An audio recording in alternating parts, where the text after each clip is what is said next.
ঘুমাইবার আগে আজকে রাত্রে সুস্থ বিবেকে 1 মিনিট ভাইবেন এটাই, বান্দা গুনাহ করো না, নিজেরে নষ্ট করো না, নিজেরে বরবাদ করো না।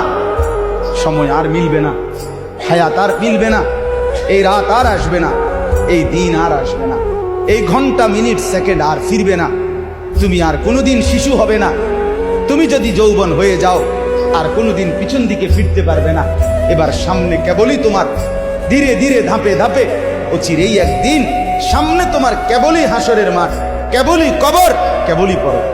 আমার বান্দা, সময়গুলো আমার, আমি চাই আমার দেওয়া এই সময়গুলোতে তোমরা জুলুম করে, নাফরমানি করে নিজেকে বরবাদ করো, নিজেরে নষ্ট করো। তুমি আমার সময়ের বাহিরে না, একটি সেকেন্ড আমার নিজের না। জীবনের এক ক্ষণ, এক মুহূর্ত আমার নিজের না, প্রত্যেকটাই প্রতি মিনিট আল্লাহ তাআলা।